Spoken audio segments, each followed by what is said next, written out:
Hello students, कैसे हैं आप सब लोग। So welcome again to nursing entrance 24/7। I am Mahak Shokan, your physics educator. और जैसे कि आप लोग मेरे पीछे देख रहे हैं, 2026 की हो चुकी है जी बहुत ही बेहतरीन सी शुरुआत।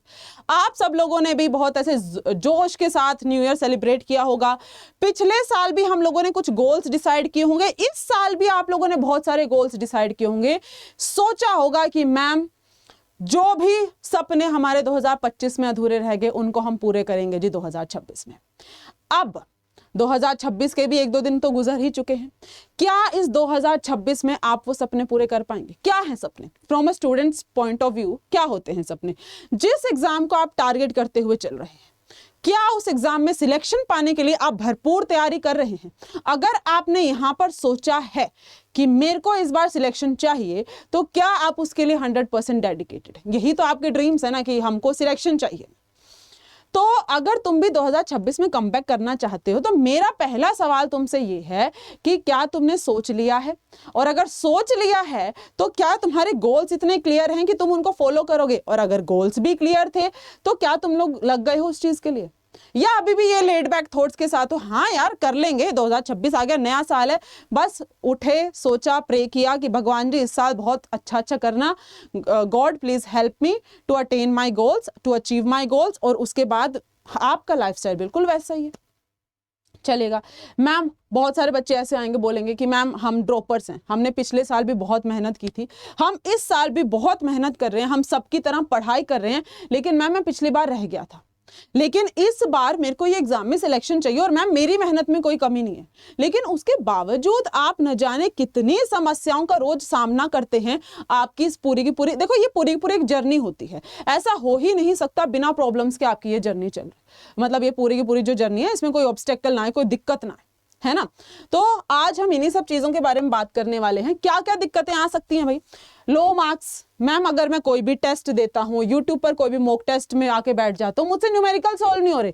फिजिक्स की अगर बात करूं, सारे बच्चों की समस्या है कि न्यूमेरिकल सॉल्व नहीं हो रहे जी।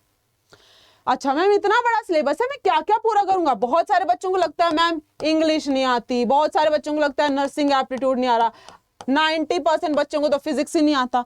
क्या क्या कवर करूं? क्या सिर्फ बायोलॉजी पढ़ने से हो जाएगा या सिर्फ केमिस्ट्री पढ़ने से हो जाएगा? नहीं होगा ना, सब कुछ करना पड़ेगा बच्चों, सब कुछ पढ़ के जाना पड़ेगा। और बहुत सारे बच्चों के अंदर तो कंसिस्टेंसी ही नहीं है। 2 घंटे पढ़ लिए आज, अब पढ़ेंगे अगले 4 दिन के बाद 2 घंटे। और ऐसा नहीं कि ये मैं पॉइंट आउट कर रही हूं, तुम लोग भी फील करते हो इसको, आप लोग महसूस कर सकते हैं इस चीज को, और इन समस्याओं से तुम रोज जूझ रहे हो। तुम में से कोई ना कोई ऐसा होगा जिसके नंबर नहीं आ रहे होंगे। मैम मैं पढ़ लेता हूं, मुझसे न्यूमेरिकल नहीं सोल्व होते, पेपर की जब बात करते नहीं हो पा रहा। बहुत सारे ऐसे होंगे जो सिलेबस को पकड़ के अपना सिर पकड़ के बैठ जाते हैं, यार क्या क्या पढ़ूं, इसमें से क्या करूंगा? बायो पढ़ता हूं तो फिजिक्स भूल जाता हूं, फिजिक्स पढ़ता हूं तो केमिस्ट्री भूल जाता हूं, केमिस्ट्री अगर थोड़ी आने लगती है तो इंग्लिश नहीं हो पा रही, मैं क्या करूं? और फिर मैम सोचता तो रोज हूं, लेकिन पढ़ाई नहीं हो पाती। आज पढ़ लिया जी, फिर आधे घंटे के बाद मन करता है फोन स्क्रॉल कर लेती हूं। तुम्हारी गलती नहीं है, इंसान ही ऐसा हो गया है। तुम्हारे आसपास डिस्ट्रैक्शंस ही इतनी हैं कि वो तुम्हें अपनी ओर आकर्षित करेंगी ही करेंगी।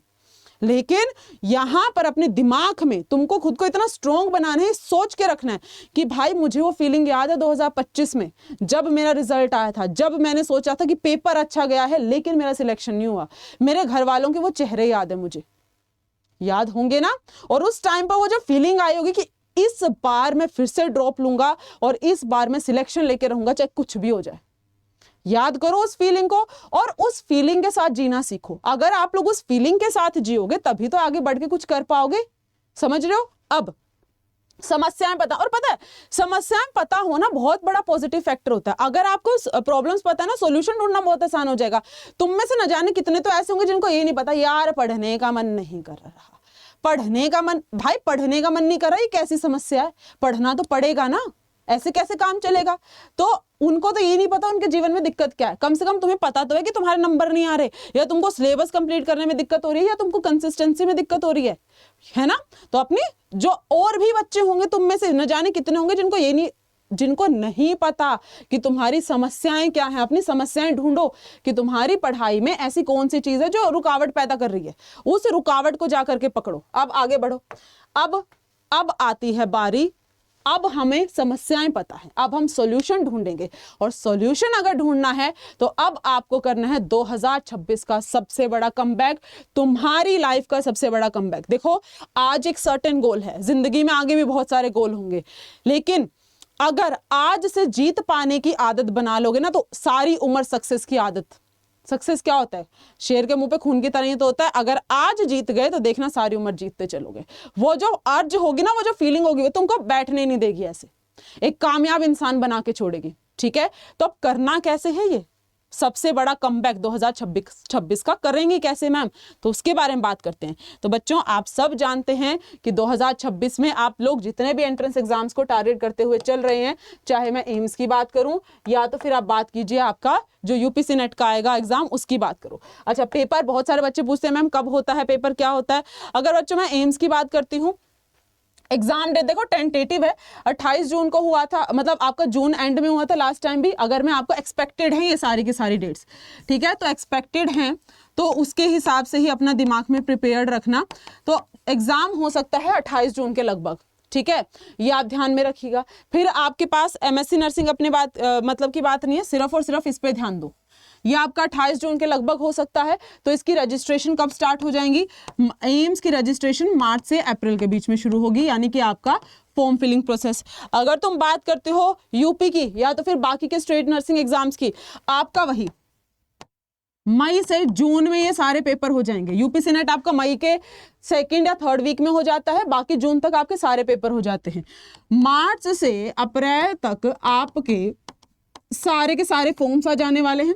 और अगर ये सोच के बैठे हो पहले फॉर्म भरूंगा फिर तैयारी करूंगा, तो बहुत ही बड़ी गलतफहमी में हो, ऐसे पेपर नहीं क्लियर होते। ठीक है, तो बहुत सारे लोगों को लगता है कब आएगा मैम फॉर्म, कब होंगे पेपर, ये मैंने आपको यहां पर बता दिया। अब जरा सुनिएगा, अब आपको क्या करना है बच्चों, अपने हर एक सब्जेक्ट पर ध्यान देना है। मैं यहाँ पे कंबाइन बात कर रही हूँ, तो आपके सब्जेक्ट कौन से हैं? सब पेपर में biology, physics, chemistry, nursing aptitude हो गया, इंग्लिश हो गया, जीके हो गया, यही सब्जेक्ट है। ये जीके तो बेचारी छोटी सी है, 10 नंबर की आती है, इधर उधर चलते फिरते भी पढ़ लोगे ना। हाँ यार, टहलने जा रहा हूँ, खाना खाने के बाद कोई एक वीडियो देख ली, हो गई जीके। ठीक है, मेन फोकस आप इन पे कीजिए। अब मैं सबसे पहले बायोलॉजी की बात करती हूँ। बायोलॉजी कैसे पढ़नी? बायोलॉजी को पढ़ने के लिए एनसीईआरटी पर फोकस करो। 100% एनसीईआरटी को अपना सब कुछ मान लो। एनसीईआरटी पे फोकस करना है, line to line NCERT read कीजिए एंड 50+ एमसीक्यू हर चैप्टर के लगाओ, अपने आप याद हो जाएगी। फिजिक्स कैसे करनी है? क्या मैम फिजिक्स भी याद करनी है? नो, फिजिक्स कभी भी याद करने से नहीं होती। फिजिक्स के लिए हमेशा क्या समझाया? फॉर्मूला नोटबुक बनाओ, फॉर्मूलाज को याद करो, फॉर्मूला बेस्ड जो न्यूमेरिकल्स हैं उनको कीजिए, सो दैट आप लोगों को कंसेप्ट, अगर न्यूमेरिकल करोगे ना, कंसेप्ट आपका साइड वाइज क्लियर हो जाएगा। केमिस्ट्री पे क्या करना है? अगर तुम करते हो ऑर्गेनिक की बात और इनऑर्गेनिक की बात सेम, उसमें भी आप 1 पॉइंटर्स बनाना शुरू कीजिए, उसको सुबह एंड शाम आपको पढ़ना है। साथ ही साथ फिजिकल के लिए कुछ न्यूमेरिकल्स बनाओ, बिल्कुल फिजिकल केमिस्ट्री का पूरा प्रोसेस फिजिक्स जैसा है। फॉर्मूला नोट्स बनाओ, कुछ ना कुछ आप वहां पर अपने जो न्यूमेरिकल्स हैं उनको सब कुछ करने की कोशिश कीजिए। न्यूमेरिकल्स होने लगेंगे, आपकी जो पकड़ है वो और अच्छी हो जाएगी। ठीक है, nursing aptitude and English, English के लिए आपको सिर्फ जनरल रूल्स ही याद करने हैं। इसकी रोज एक वीडियो देख लिया करो यूट्यूब पर, काम हो जाएगा। Same goes for nursing aptitude, इतना टिपिकली आपके पास नहीं आता है। बात समझ में आती है जी आपको? बताइएगा, ये बात क्लियर हो गई? अब मेरी बात को ध्यान से सुनना। अब बात आती है कि मैम ये हम सबको पहले से पता है, प्रॉब्लम समझ में आ गई। अब तुम ये बोलोगे कि मैम कितने घंटे इन्वेस्ट करें? जी बताओ कितने घंटे इन्वेस्ट करें? घंटे देखो, अगर मैं तुमसे बोलूं 6 आवर्स ऑफ प्रोडक्टिव स्टडिंग, अगर तुम 6 घंटे की प्रोडक्टिव स्टडिंग कर पा रहे हो तो ये आपके लिए काम कर जाएगा। अगर कोई बोल रहा है तुमको 12 घंटे पढ़ता हूं यार, 24 घंटे पढ़ता हूं, तो तुम बेवकूफ हो, उसकी बात मत सुनो। कोई भी यहां पर 12 घंटे नहीं पढ़ सकता। अगर 6 घंटे आराम से प्रोडक्टिव पढ़ पा रहे हो, तुम्हारा काम हो जाएगा। सब्जेक्ट भी तो इतने, 1-1 घंटा दो, डन। ठीक है, जितना हो सके उतना आप अपना टाइम इन्वेस्ट करो। ये जितने भी डिस्ट्रैक्शंस हैं उनसे दूर रहिए और अपना लगे रहो पढ़ाई में, तभी जाकर के कमबैक होगा। रजाई में पड़े पड़े मूंगफलियां छीलते हुए इस साल करूंगा मैं साल का सबसे बड़ा कमबैक, हो लिया तुम्हारा कमबैक नहीं, फिर सोचना 2027 में होगा फिर वो कमबैक। ठीक है, तो ये आपके मेन सब्जेक्ट्स हैं। कौन से हैं main subject? These 3 are your main subject, इन पे फोकस करो। इसके अलावा नर्सिंग एप्टीट्यूड, इंग्लिश है, जीके है, जिस भी एग्जाम में जो भी पूछा जा रहा है आप उस पर थोड़ा थोड़ा सा भी टाइम इन्वेस्ट कीजिए, आपका काम हो जाएगा। ठीक है, अब एक इस वीडियो का एंड करेंगे विद अ गुड कोट। देखो, स्वामी विवेकानंद जी को आप सब जानते हो। स्वामी विवेकानंद जी की जिंदगी का अगर तुमने 1% भी अपना लिया ना तो तुम्हारी लाइफ सफल हो जाएगी। क्या बोला उन्होंने? उन्होंने बोला उठो जागो तब तक संघर्ष करते रहो जब तक लक्ष्य की प्राप्ति ना करो। तो तुम्हारे दिमाग में अपना गोल इतना क्लियर होना चाहिए। पता है अचीव कौन करते हैं? अचीवर्स वो लोग होते हैं जिनके जो सपने हैं उनको सोने ही नहीं देते। तो अगर तुमने भी सोचा है कि तुमको भी इस साल अपना ये एग्जाम क्लियर करना है, then you should be 100% focused कि मैम करना है। अपनी प्रॉब्लम्स को, सब्जेक्टिव होती हैं प्रॉब्लम्स, उनको ढूंढो एंड फिर उनका सॉल्यूशन ढूंढने पे लग जाओ। ठीक है, सो बच्चों this is it for this video. All the very best. शुरू हो जाइए, पेपर में सिर्फ 4 महीने बचे हैं और इस साल मुझे तुम सबका सिलेक्शन चाहिए। ठीक है, चलो जी, good luck, bye bye, thank you so much.